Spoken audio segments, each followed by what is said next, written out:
I don't care what Twitter or the tomato meter has to say. This is a good movie. It's not great, but this is good. Let's get into it.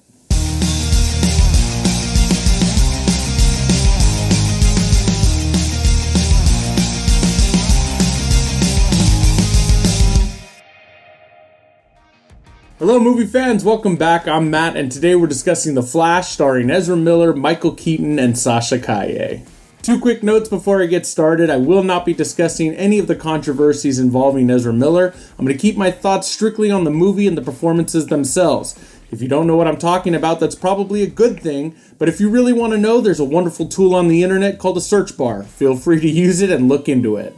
Also, this review will be spoiler-free as The Flash is filled with some surprises that are best experienced without being spoiled. So make sure to enter this movie with a fresh mind and let the surprises unfold. And since it's all about The Flash, let's get right into it, and I'll start with Ezra Miller's performances as two different versions of Barry Allen. I'm not going to sugarcoat it. This dude absolutely nails it. Not only does he excel as the main Flash we've come to know, he perfectly and flawlessly embodies an alternate version of Barry Allen, showcasing his acting and skill. That's something that's got to be praised, right? I mean, think what you want about the dude, but this is a really difficult task for any actor to undertake, and Ezra absolutely deserves the praise for his performances in this movie. To nobody's surprise, Michael Keaton's return as Batman is a pure hit of nostalgia, and he's able to step back into the role as Bruce Wayne with such ease. And he looked like he had a lot of fun coming back to play Batman again. I mean, technology is so much better today. He's able to be mobile in the suit this time around, so we get some kick-ass moments from him which everyone is going to love. And the highlight of the film goes to the one with probably the least amount of screen time, but that's Sasha Calle's Supergirl, because she is bang on the money perfect casting in this movie. Her performance is the standout of this film, and it really does leave a lasting impression on you. And then that really disappoints me because at the moment, we will never see her share the screen with Henry Cavill. And that really sucks. There's no other way to say it. God, that would have been amazing to see. The action sequences from the very opening scene hit the ground running. Yeah, I couldn't help it. I love the puns too much. Hashtag sorry, not sorry. It's really a thrill to see Flash's super speed powers brought to life on the big screen. And I know we've had the CW Flash, but that's limited by the TV budgets. It's great to see his powers truly brought to life with the big screen budget here. And look, I get it. I know folks want to make fun of the portrayal of the way that Ezra runs in this movie, but that's just silly. Come on, it's a comic book movie. Let's not nitpick over the way that he runs. But the movie does have an excellent meta joke about that very thing, and I think it was perfectly delivered in this movie. And I know folks may disagree with me on this, and that's 100% fine, but I think the film strikes a good balance between the orchestral score and well-chosen commercial songs. The soundtrack perfectly enhances the viewing experience, and the fusion of music and visuals creates a truly dynamic atmosphere throughout the film. But I'd be lying to you if I told you that I didn't think about Justice League multiple times when a commercial song was used. The only difference being that this movie did it way better. However, I don't know what happened here, but the visual effects in this movie at times are god-awful, especially when compared to the visual spectacle that is the previous entries in the Snyderverse.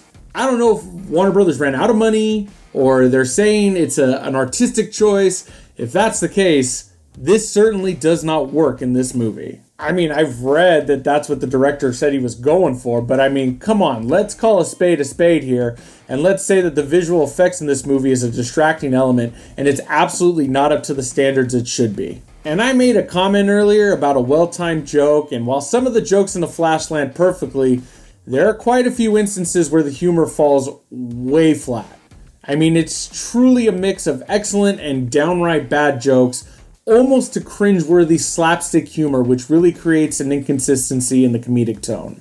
And I didn't look at the runtime before going into this movie. I was just overly excited to see it. This was my most anticipated movie up until this point, but I certainly felt the runtime while watching. Maybe that's because I had to pee. Viewers may start to feel the length a little bit in The Flash during certain portions. Though the film has its exciting moments, there are instances where pacing could have been tightened up a little bit.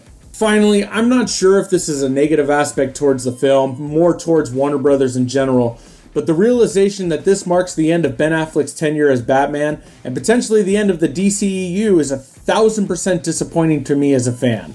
And look, I get it. Movies are subjective. I understand that Zack Snyder's iteration of these DC characters isn't for everyone. But I don't think I've met a single person who hasn't liked the actors he's brought along to play these iconic characters. And to me, it's such a shame that the run with most of them is seemingly over. All I know is that James Gunn has a truly uphill battle to win over general audiences and fans. But I'm going to give him a shot. He deserves it. But the hole in my heart will always be there for this iteration of these characters. And this is just one small gripe, and I understand that when it comes to source material, not everything can be adapted one-to-one. But man, I think this was a missed opportunity. The miniseries has always been my favorite in DC canon, and with the actors and the characters that we've had established within this universe, we could have seen some really cool things. And if you want to know more, you can use that Google search bar and look into the Flashpoint storyline, because there are some mind-blowingly cool things in this storyline. But at the end of the day, Hollywood gonna Hollywood. At the end of the road though, The Flash brings a mix of excitement and disappointment. The film is good, there is no doubt about that, but it's not as great as I expected it to be. And while it showcases some outstanding performances and it hits those nostalgic notes perfectly, the visual effects is something I haven't gotten past, and it is going to haunt this film for a long time. Despite that, I would still recommend The Flash to any moviegoer. I think it's a great summer movie and a movie that should be experienced by everyone. It offers enough exhilarating moments, surprises, and captivating performances to make up its enjoyable cinematic experience.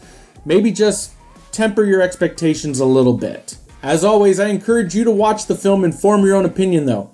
Don't listen to the echo chamber that is Twitter. Go out and see the movie for yourself and let me know in the comments below what you thought of it. How did Ezra Miller portray two different versions of Barry Allen? Was it awesome seeing Ben Affleck and Michael Keaton as two different Batman in this movie? Or let me know what you think of the future of the DCU with James Gunn at the helm. Share your thoughts and let your voices be heard. Next week I'll be checking out the new Jennifer Lawrence comedy No Hard Feelings. I've really enjoyed these trailers and I'm really looking forward to this movie. Thanks again for watching, and I'll see you guys in the theaters next week.